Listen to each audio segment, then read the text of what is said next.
Vamos fazer essa declaração, vamos fazer a nossa declaração. Esta é a minha Bíblia. Eu sou o que ela diz que eu sou. Eu tenho o que ela diz que eu tenho. Eu posso fazer o que ela diz que eu posso fazer. Hoje eu serei tocado pela palavra de Deus.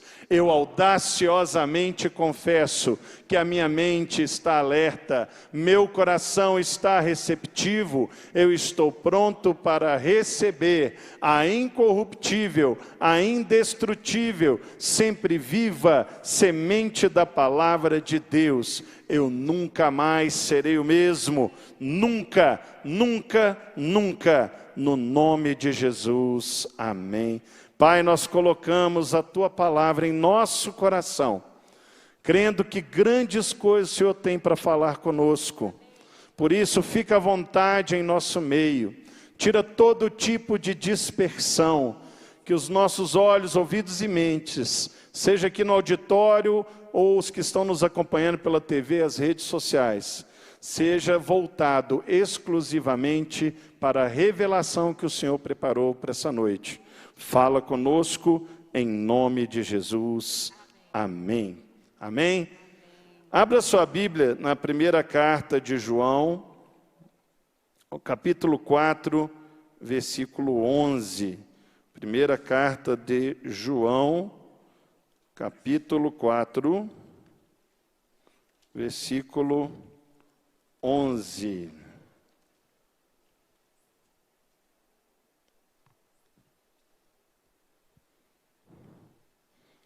Diz assim: Amados, se Deus de tal maneira nos amou, devemos nós também amar uns aos outros. Será que você pode ler agora virado para sua esposa? Se você está sozinho, de frente para a pessoa que está aí do seu lado, você vai virar e vai ler isso. Vou contar até 3, nós vamos ler juntos, tá bom? Vamos lá? 1, 2, 3.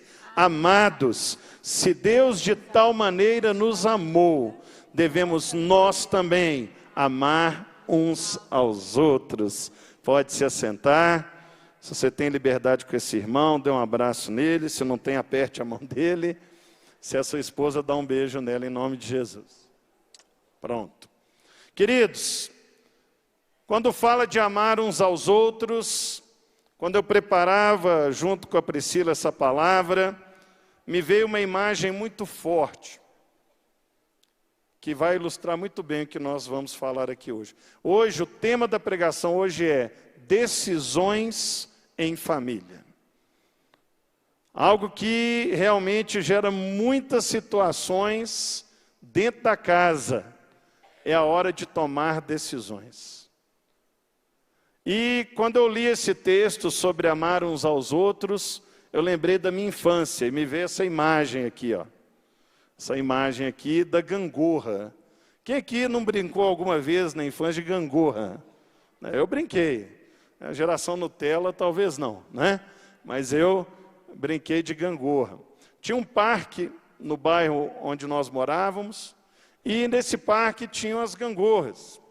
E aí o meu pai soltava a gente no parque e ficava eu de um lado, tinha lá meus 8 anos de idade, e a minha irmã do outro lado, a Kênia, 7 anos de idade. Diferença de idade muito pequena. Só que a Kênia, ela puxou mais o DNA da minha mãe, então ela era uma mulher forte, né? Eu puxei meu pai, que era mais franzino. Eu era franzino, você pode não acreditar, amém? Mas eu era tipo chassi de grilo, assim, era bem franzino. A vida é que foi me estragando, mas eu era fininho. E o que minha irmã fazia? Quando ela cansava de brincar, por ela ser um pouquinho mais pesada que eu, ela ia lá para baixo, me deixava lá em cima e falava assim: eu vou sair. Assim, que isso, Kênia? Espera aí, vamos devagar, vamos com calma. E ela saía e eu ia de uma vez para o chão, assim, pá, caía. Não sei se isso já aconteceu com você. Então, quando a gente começava a brincar e ela travava, eu sabia, eu vou despencar, eu vou me estribuchar no chão. E Meu pai começou a perceber essa ruindade dela, o que ele começava a fazer? Assim, não, calma. Ele vinha aqui para o meio e segurava dos dois lados para a balança ficar retinha, e aí eu conseguia descer com dignidade, né? Eu descia com dignidade. Na hora da decisão, nem sempre as entidades que formam a família concordam. Nem sempre há uma concordância. E a decisão, ela envolve não só a decisão em si, mas todos os relacionamentos que você construiu na família antes da decisão. Desde a decisão muito simples, como por exemplo, que canal eu vou assistir na televisão. Então, por exemplo, eu tenho 2 filhos, um tem 9, outro tem 3, então os interesses são muito diferentes. Enquanto um quer ver uma coisa assim bem infantil, o outro já quer uma coisa mais pré-adolescente. Então tem que fazer uma decisão ali, quem vai assistir o quê? Ou então vão desligar a televisão. Tem essa opção também, né? Vamos desligar isso que só está dando problema. Mas os relacionamentos que foram construídos entre os irmãos e entre os pais e os filhos vão definir a qualidade e os efeitos dessa decisão. Se ela vai ter qualidade e se os efeitos dela serão benéficos ou trarão traumas terríveis.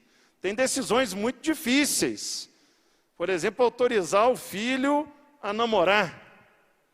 São decisões bem complexas. Né? Liberar o menino para sair com os amigos. Às vezes você quer ir para o aniversário da sua avó e ele quer ir na festa dos amigos. Vem comigo, solto. Decisões. Às vezes são decisões conjugais. O marido e a mulher. Coisas às vezes banais que podem ganhar uma dimensão muito grande se o relacionamento não está saudável. Para onde nós vamos sair de férias? Acapulco ou Guarujá? O Chaves já foi nos dois. Nossa, que problema, né, gente? Queria ter esse problema. O Chaves já foi nos dois, depende da dublagem, né, do episódio. Você vai para Acapulco, Guarujá, né? Vamos comprar um carro novo? Isso é uma decisão forte. Já gerou muitos divórcios, né? O marido chega com um carro novo e o bloquinho de boleto. E a esposa descobre quando chega a primeira prestação. E aí vira confusão. Então a decisão, ela é um elemento que precisa de equilíbrio, como a gangorra. Se você for com muita agressividade, é como se fosse minha irmã. Né? Você joga a pessoa lá em cima e fala, vou sair. E aí a outra pessoa despenca e arrebenta. Mas nem sempre nós conseguimos equilibrar a gangorra. Por causa das nossas vaidades, por causa das diferenças, da herança familiar, dos temperamentos. E aí precisa vir quem? Precisa vir o Pai, igual meu pai vinha, Deus, para equilibrar a balança, para que ninguém se estribuche no chão na hora da decisão. Esse texto que nós acabamos de ler, ele fala isso. Ele fala que, da mesma forma que Deus nos amou, nós temos que amar um ao outro. E de que forma que Deus nos amou? Lá em João 3,16, Jesus fala assim, de tal maneira. O amor de Deus, ele é muito difícil, talvez seja praticamente impossível de se explicar, mas é totalmente possível de se experimentar. Muita gente preocupada em explicar Deus. Deus nunca se explicou na Bíblia, você nunca vai ver Deus se explicando. Moisés perguntou assim, quem é você? Em nome de quem? Aí ele fala, eu sou o que sou. Não ficou explicando. Eu sou o que sou. Fala que o eu sou te mandou. É assim a característica de Deus. E eu gosto de usar uma ilustração que traz de uma forma muito forte a natureza desse amor. Imagina, por exemplo, que um ladrão invade a sua casa e mata o seu filho, o único filho que você tem. Você tem 3 opções em relação a esse homicida. A primeira é matá-lo. Isso se chama vingança. A segunda é chamar a polícia, ele é preso, o ministro do STF solta, ele é preso de novo, e aí então ele vai a julgamento, e ele é condenado à pena máxima. Aí você trocou a vingança pela justiça. Mas imagine você que ao invés de se vingar, ou ao invés de buscar a justiça, você vire para esse homem que matou o seu filho e fale: eu te perdoo. Não, eu quero fazer mais do que isso. Eu vou te perdoar e vou te adotar como o filho que você acabou de matar. Isso se chama graça. E foi o que Deus fez comigo e com você. Nós matamos Jesus naquela cruz. E Deus não se vingou nem fez justiça. Ele nos chamou para ser filho dele, a partir desse sacrifício.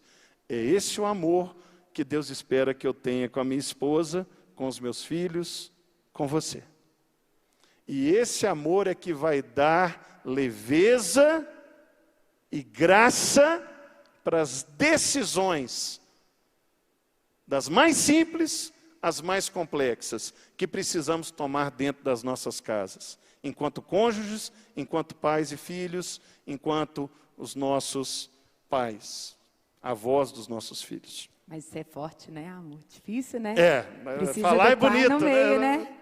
Já está aqui filosofando, né? Precisa do pai no meio, né? Exatamente. Se o pai não vier e segurar a balança da gangorra, não dá certo. Mas nós queremos trazer 3, como dizer assim, 3 características fundamentais para que essa decisão tenha essa graça. De forma bem objetiva. Está ali a pergunta: o que precisamos nas nossas decisões para que elas reflitam essa realidade de 1 João 4,11? Nós vamos trazer 3. E a primeira vai ser a Priscila que vai falar. Então, todas as nossas decisões em família, primeiro tem que ser pautadas nos mandamentos de Deus. Quem aqui ama Jesus, gente? Quem aqui quer demonstrar esse amor para Jesus? Eu quero. Mas sabe aquela história de casal que às vezes a gente escuta muito, que o marido chega e fala assim: mas eu faço tudo por essa mulher, eu faço tudo por ela. E a mulher vira e fala assim: ai, mas ele não me ama. O que está acontecendo? Um problema de comunicação.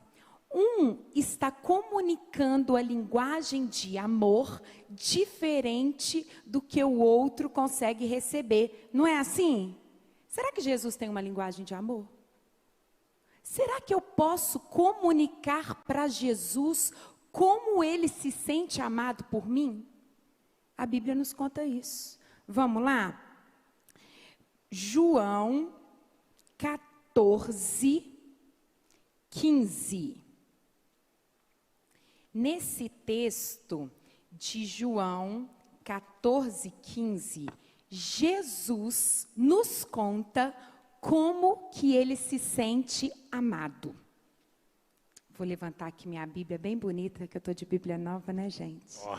Meu marido que me deu, olha, bem minha cara, né, de leão, olha, que lindo. Então, vamos lá.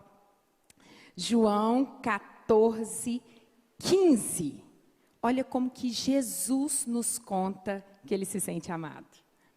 Se vocês me amam, a gente falou que a gente ama Jesus, guardarão os meus mandamentos. Então fala para mim, como que Jesus se sente amado? Guardando os seus mandamentos. Quando você guarda os seus mandamentos. Vai lá para o versículo 21. Aquele que tem os meus mandamentos e os guarda, este é o que me ama.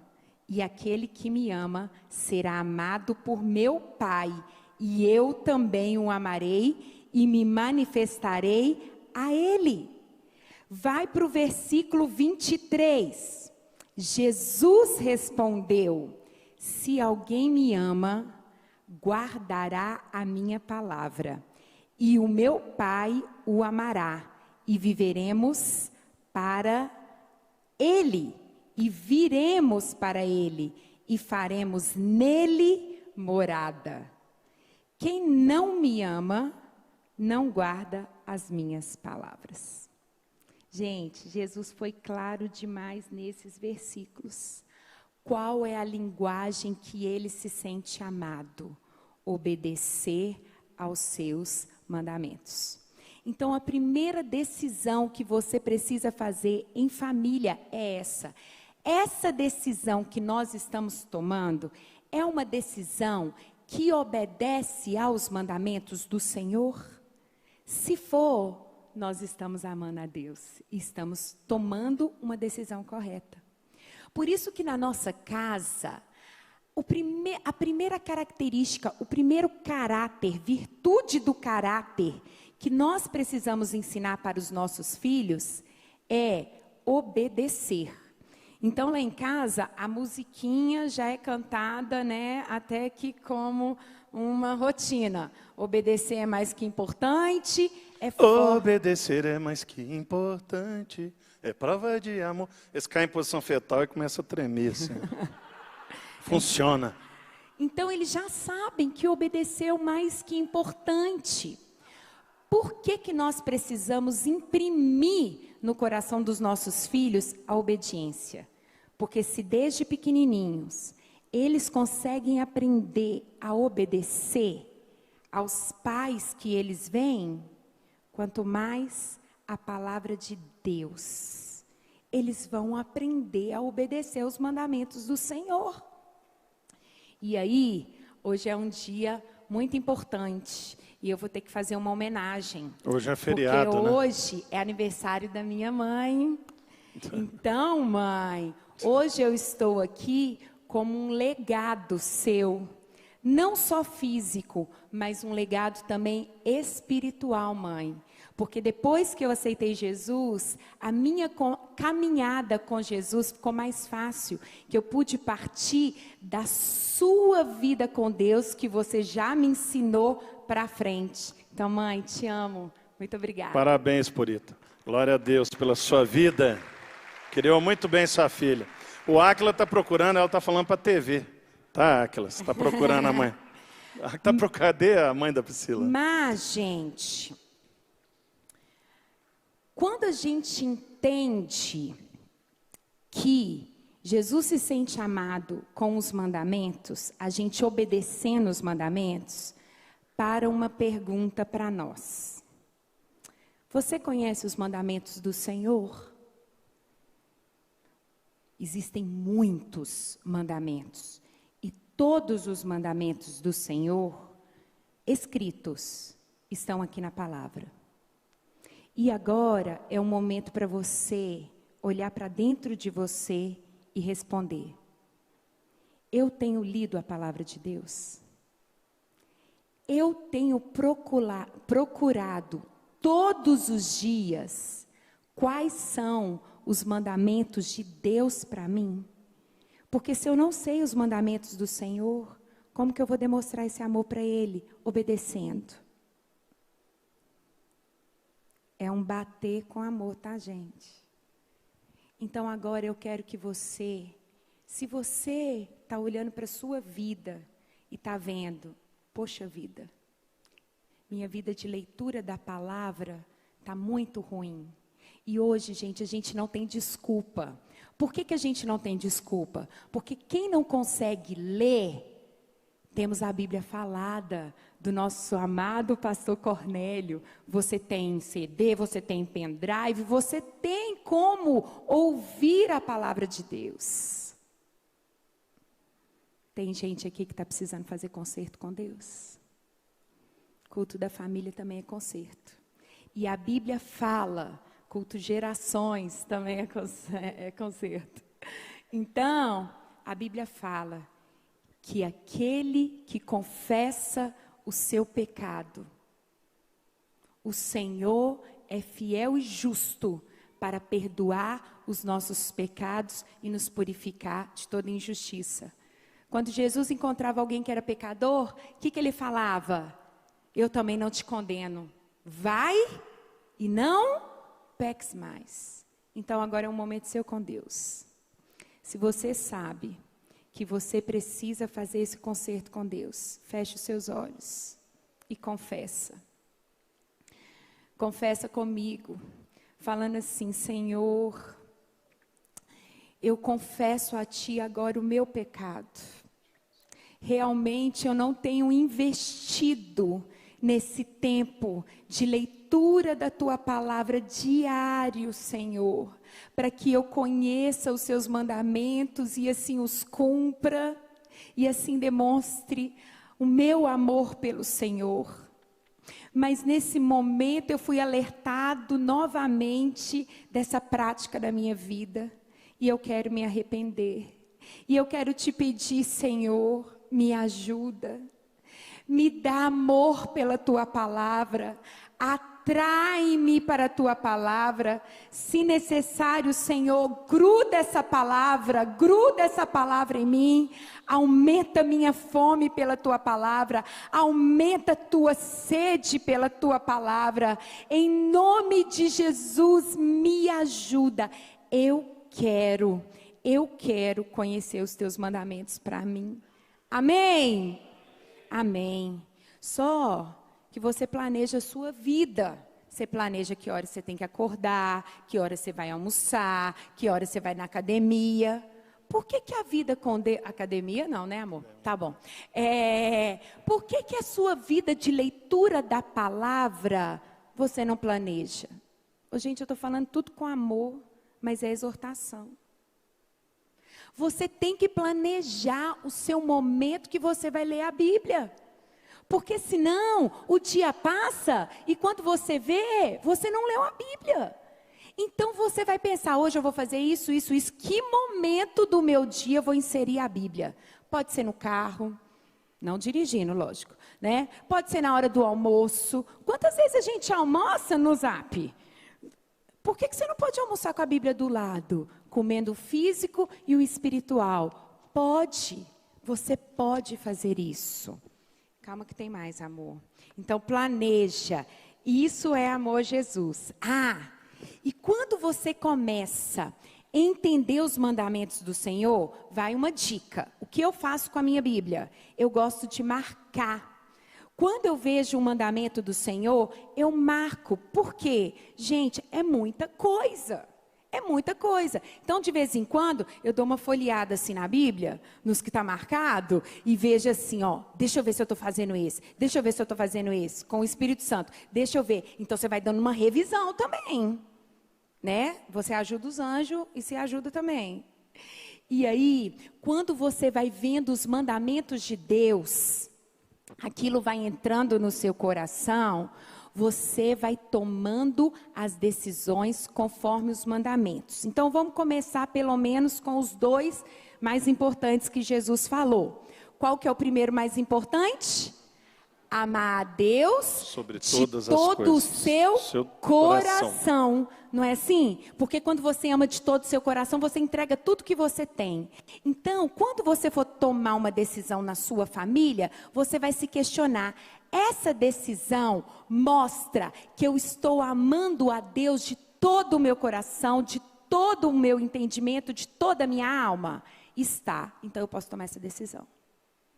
Essa decisão que eu estou tomando está amando o meu próximo como a mim mesmo? Está. Então eu posso tomar essa decisão. Mas e se não tiver? Então a gente sabe que essa decisão não está correta em família. Precisa ser ajustada pelo pai no meio da gangorra. Isso é muito fácil, gente? Não é não. Imagina se você nem sabe os mandamentos. a chance de errar é muito grande. Então, a partir de hoje, em nome de Jesus, eu profetizo para a igreja, recebe a igreja, que nós vamos ter uma força espiritual, uma arma espiritual nova, para que a gente possa ter amor pela palavra e ler a palavra e entender a palavra e que os mandamentos do Senhor vai ficar gravado no nosso coração. Amém? Amém. Glória a Deus. Esse é o primeiro, guardar os mandamentos. E a segunda coisa que precisa ser observada numa decisão, é que ela deve nos guardar do pecado ou daquilo que nos conduz ao pecado. Ela deve nos guardar do pecado ou daquilo que nos conduz ao pecado. Abra sua Bíblia aí no Salmo 19, versículo 14. Salmo 19, versículo 14. Diz assim: as palavras dos meus lábios e o meditar do meu coração sejam agradáveis na tua presença, Senhor, rocha minha e redentor meu. Vamos no Salmo 119 também, quero fazer uma relação entre os dois textos. Salmo 119, versículo 11. Salmo 119, versículo 11. Já vai aprendendo aí, glória a Deus, já vai falando assim, aleluia, rocha minha. Gente, no meio do culto você tem que dar glória a Deus. Você tem que falar, é rocha minha, é redentor meu, aleluia. Forte. Cercaram-me de todos os lados, mas em nome do Senhor as destruí. Aqui no Salmo 119, 11, tem a ver justamente com a... Não, não errei não, é isso mesmo. Errou sim. 119, Jesus aqui, ó, tá, desculpa. Isso foi uma semana difícil, viu? Vamos para a palavra. Amém, vamos para a palavra. Glória a Jesus, porque Ele nos sustentou. Amém. Guarda no coração, eu li o 118, tá? Para os haters aí do Facebook. Salmo 119, versículo 11. Guarda no coração as tuas palavras, para não pecar contra ti.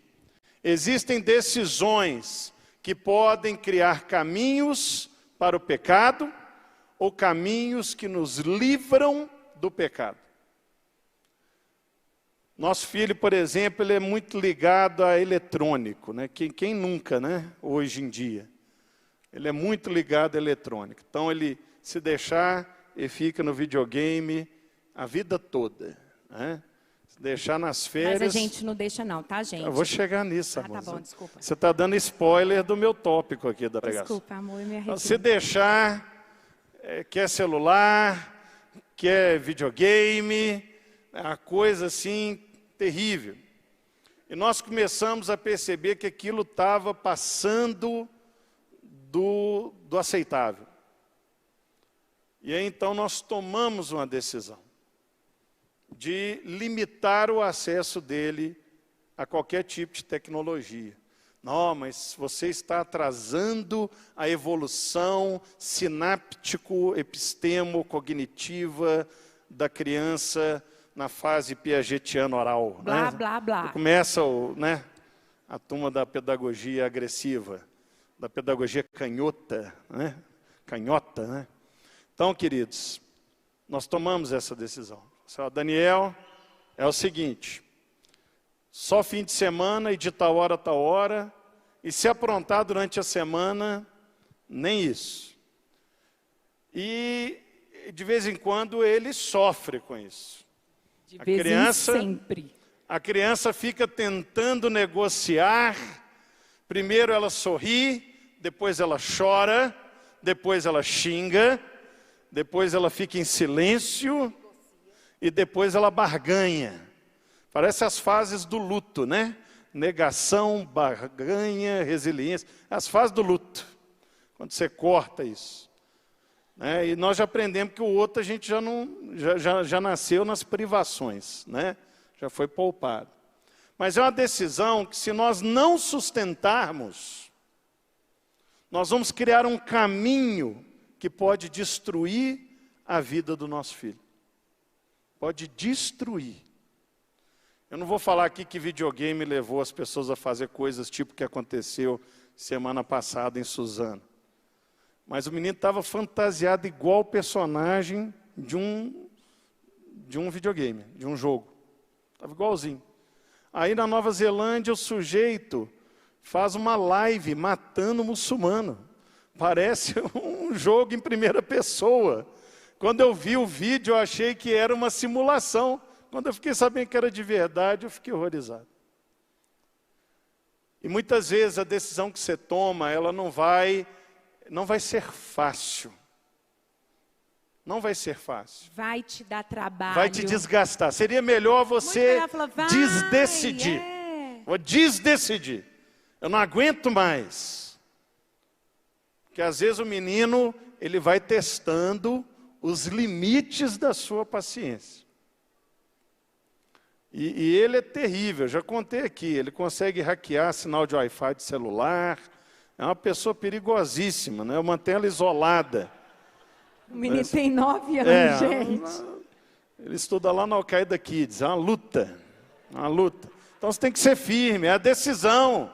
Eu decidi que meu filho não vai para o caminho do pecado. Ele não vai. Ele fala assim, pai, eu posso ter um celular? Eu falo assim, pode, filho. Quando você arrumar um emprego e comprar o seu. Só que no nosso país, antes de 14 anos, é ilegal. E aí ele fica planejando, né? Diz que vai ser youtuber, jogador de futebol, e que se nada der certo, ele vai ser pastor. Então ele já está planejando a carreira dele para levantar os recursos. Mas ele precisa de limite.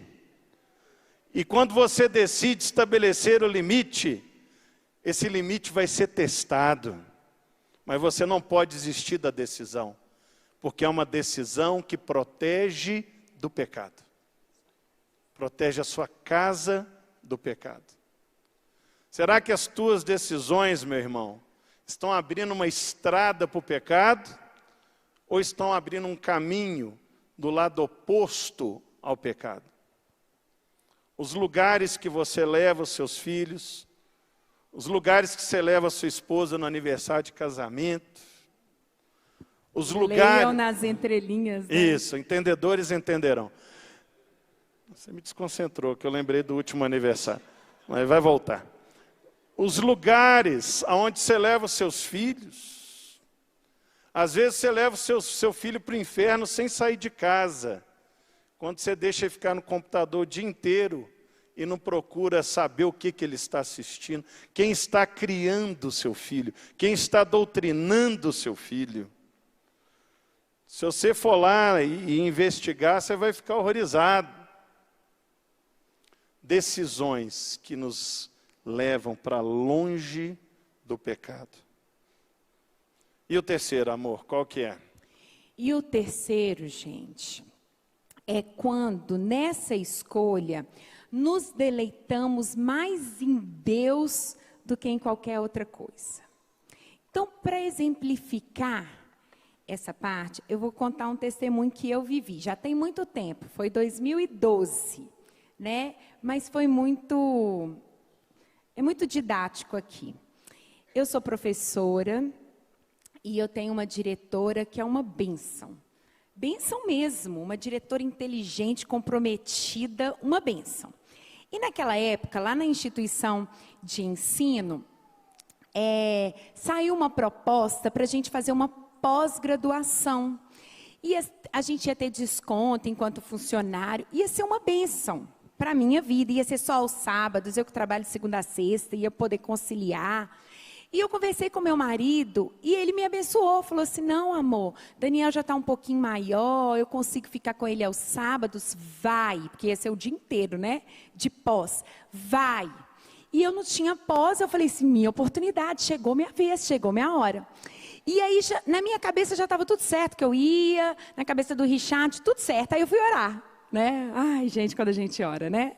E aí eu fui orar e falei, Senhor, me fala, me orienta se eu vou fazer essa pós, sim ou não. Mas eu já tinha certeza que Deus ia falar, vai minha filha. E aí orando, Deus me deu uma palavra de Isaías 55, eu vou ler rapidinho aqui, mas só para você entender. Olha a palavra. Todos vocês que têm sede, venham às águas. E vocês que não têm dinheiro, venham, comprem e comam. Sim, venham e comprem, sem dinheiro e sem preço, vinho e leite. Por que vocês gastam o dinheiro naquilo que não é pão? E o seu suor naquilo que não satisfaz? Ouçam com atenção que eu digo, comam o que é bom e vocês irão saborear comidas deliciosas. Deem ouvidos e venham a mim, escutem e vocês viverão. Porque farei uma aliança eterna com vocês, que consiste nas fiéis misericórdias prometidas a Davi. Gente, eu escuto a voz do Espírito Santo. Porque aqueles que são filhos, escutam, são guiados pelo Espírito. Então você também é assim. Fala glória a Deus. Glória a Deus. Nessa hora que eu li esse texto, eu entendi. Para que eu vou gastar o meu suor, o meu dinheiro, naquilo que não é pão verdadeiro? O Espírito Santo começou a falar no meu coração. E naquela época, era a época, gente, que eu estava entrando na intercessão. Imagina, gente, eu estava aprendendo tanta coisa, eu estava tão com Jesus, naquele primeiro amor. E aí eu entendi no meu espírito, não é para fazer após. Meu coração começou a acelerar. Porque eu falei, Jesus, eu não vou fazer essa pós, não vou fazer. Só que eu tinha que falar para a minha diretora. E eu falei, ai meu Deus, o que eu vou falar para a minha diretora? Ela tinha falado que todos os coordenadores de ensino tinham que fazer, era obrigado. E eu era o quê? Uma coordenadora de ensino. Eu falei, Jesus, mas eu não vou fazer. Falei com meu marido. Meu marido, tá de boa. Aí um dia lá na escola, encontrei com a minha diretora, crente no Senhor, na porta da sala dela. Ela me chamou, Priscila, vem cá. E eu estava fugindo dela, gente. Porque eu não ia fazer a pós. E ela me chamou e falou assim, Priscila, tudo bem? Tudo bem. Aí ela virou para mim e falou assim, você já fez a sua inscrição para a pós? Gente, sabe a sensação de montanha-russa? Foi naquela hora assim. Aí eu olhei para ela e falei assim, não.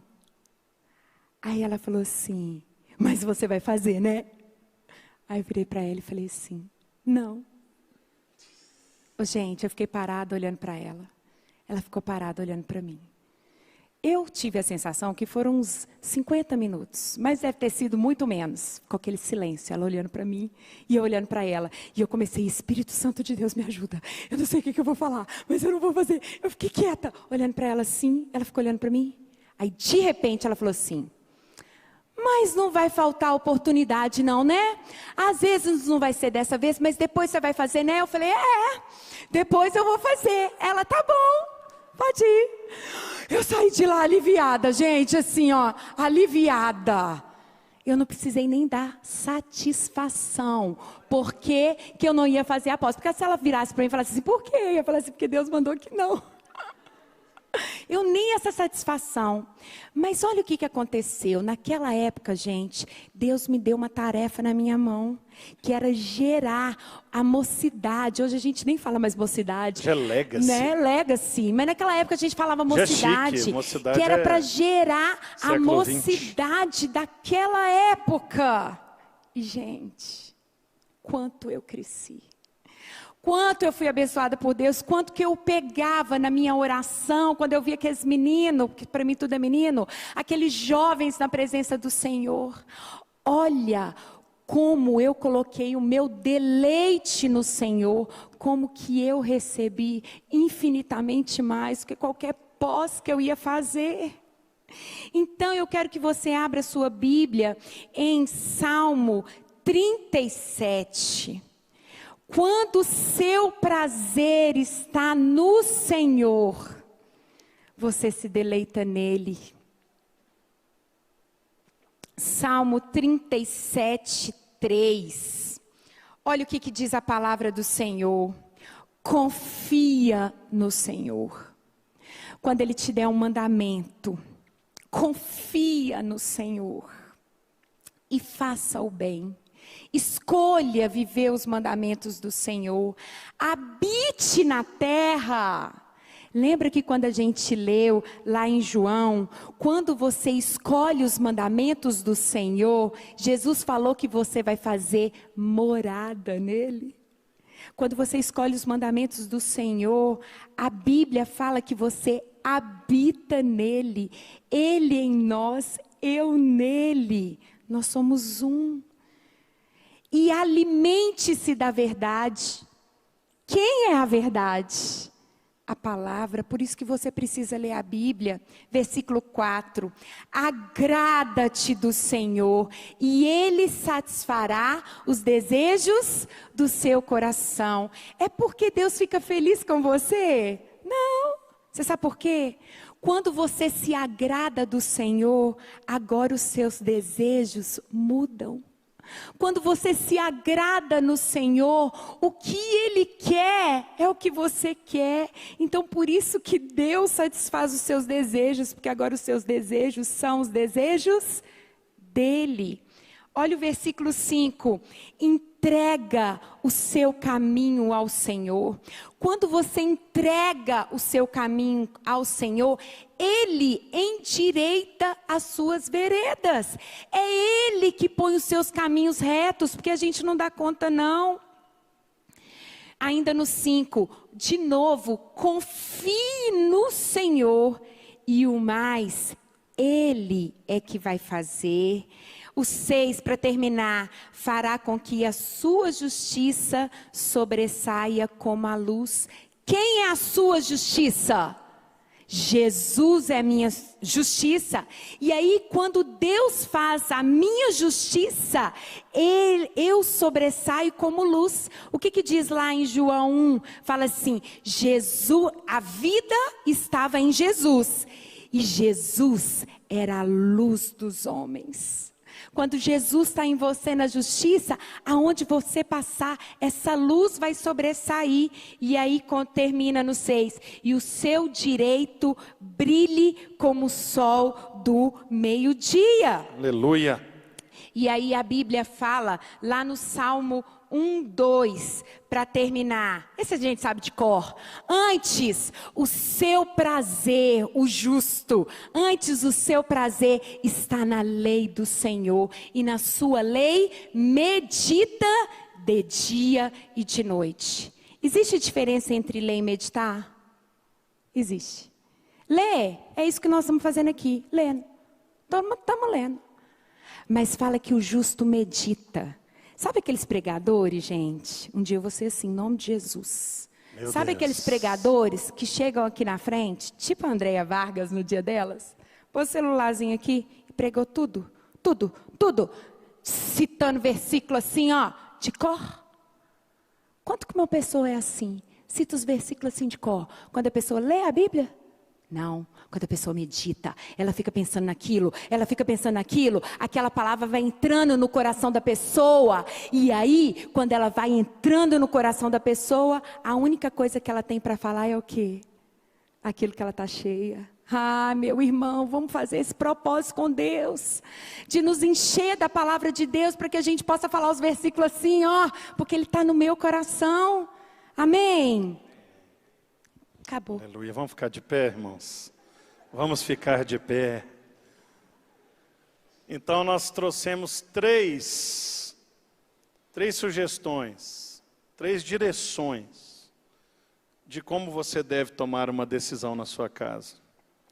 Primeiro, essa decisão obedece os mandamentos do Senhor.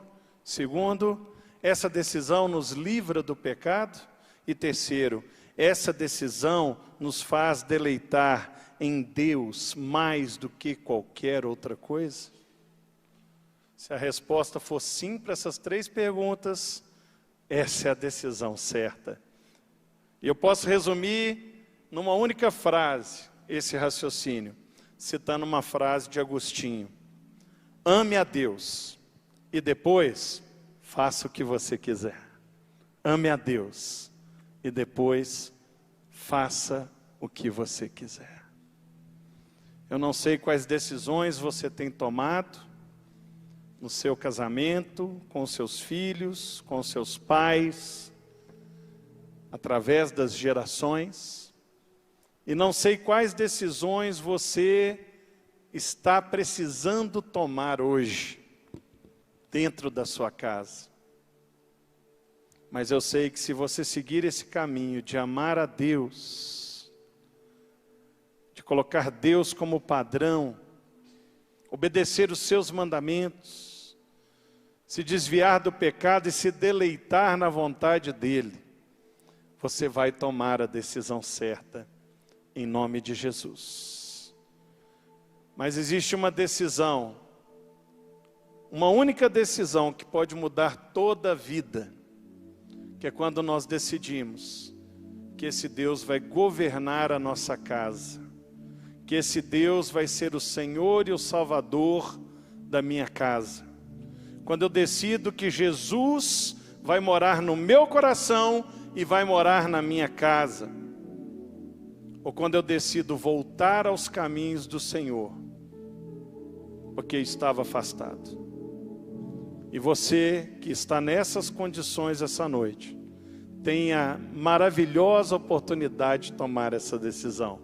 Tanto você que está aqui, quanto você que nos acompanha pela Rede Super de televisão e pelas redes sociais.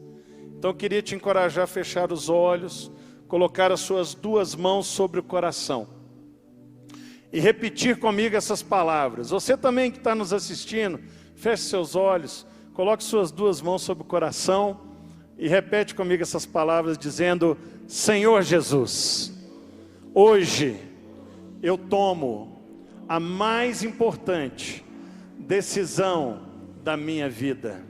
Eu convido, entra no meu coração. Tu és o meu único e suficiente Senhor e Salvador. Vem morar na minha casa, vem morar na minha família. E eu, que estava afastado, frio, desanimado, decido voltar para os teus braços. Me reconcilio em teu nome. Amém. Ainda de olhos fechados, você que tomou essa decisão dizendo: Senhor, entra no meu coração, ou você que tomou a decisão de voltar para os caminhos do Senhor, estava frio, estava afastado, você que tomou essa decisão hoje e orou pela primeira vez dizendo essas palavras, eu quero orar por você para selar essa decisão. É a noite da decisão na sua vida. E para que eu possa te identificar, eu te peço que você levante uma das suas mãos bem alto, que eu quero orar por você. Você que precisa dessa oração, essa decisão de falar: Jesus, vem para o meu coração, vem para a minha casa. Ou você que estava afastado, fala: Jesus, eu volto com minha casa inteira. Sua mão bem alto, glória a Deus, várias mãos levantadas. Eu quero te encorajar, você que levantou a mão bem alto, para que você nunca esqueça dessa decisão. Sem nenhum constrangimento, eu quero te convidar a sair do seu lugar e vir aqui à frente. Nós vamos orar por você. Sem nenhum constrangimento, você que levantou a mão bem alto, você pode vir, que nós vamos selar essa decisão, selar esse dia, essa decisão na sua vida. Glória a Deus. Menino tão pequenininho aqui, ó, levantou a mão, 6 anos, foi a idade que eu aceitei Jesus, e eu lembro até hoje desse dia, e minha vida nunca mais foi a mesma. Então, nós cremos na decisão dele. Pode vir. Aleluia.